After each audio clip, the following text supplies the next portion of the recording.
The Lord. ഈ പാമ്പാടിയുടെ മണ്ണിൽ വിശുദ്ധ വേദപുസ്തകവുമായി നിൽക്കുവാൻ ഒരവസരം ലഭിച്ചതിൽ എനിക്ക് വളരെ സന്തോഷമുണ്ട്. Praise the Lord. വിശുദ്ധ ബൈബിൾ ഇപ്രകാരം പറയുന്നു, ഏതൊരു മനുഷ്യനും ഉറച്ചു നിന്നാൽ ഒരു ശ്വാസം അത്രയാകുന്നു. അതേ പ്രിയമുള്ളവരെ, ഈ ലോകത്തിൽ ജനിക്കുന്ന ഏതൊരു വ്യക്തിയും ഒരു നാൾ മരിക്കും. പണമുള്ളവനും പണമില്ലാത്തവനും, സൗന്ദര്യമുള്ളവനും സൗന്ദര്യമില്ലാത്തവനും, അങ്ങനെ ഏതൊരു വ്യക്തിയും ഒരു നാൾ ഈ ലോകത്തിനോട് വിട പറയണം. എന്നാൽ ജീവിച്ചിരിക്കുമ്പോൾ സമാധാനത്തോടെയും സന്തോഷത്തോടെയും ജീവിക്കുന്നത് എത്ര ഭാഗ്യകരമാണ്.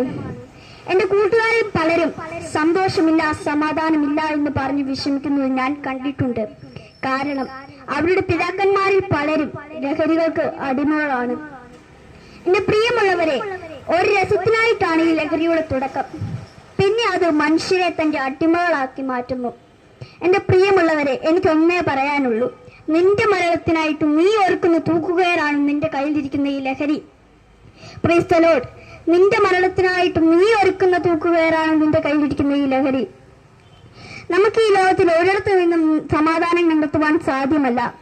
പിന്നെ നമ്മുടെ സ്നേഹനിധിയായ യേശു ക്രിസ്തു ലോകത്തോട് ഇപ്രകാരം വിളിച്ചു പറഞ്ഞു, ഞാൻ എന്റെ സമാധാനം നിങ്ങൾക്ക് തന്നിട്ട് പോകുന്നു. അത് ലോകം തരുന്നത് പോലെ താൽക്കാലികമല്ല, അത് നിത്യമായ സമാധാനം. യേശു ക്രിസ്തുവിനെ കർത്താവെന്ന് ഹൃദയം കൊണ്ട് വിശ്വസിച്ച് വായു കൊണ്ട് ഏറ്റുപറയുന്ന ഏവനും രക്ഷിക്കപ്പെടും. അതിലൂടെ നിങ്ങൾക്ക് സമാധാനം ലഭിക്കും, നിത്യജീവൻ അവകാശികളായി മാറുവാൻ സാധിക്കും. ആയതിനാൽ ഏവരെയും ദൈവം സഹായിക്കട്ടെ എന്ന് ആഹ്വാനം ചെയ്തുകൊണ്ട് ഞാൻ എന്റെ വാക്കുകൾ ഇവിടെ നിർത്തട്ടെ. God bless you.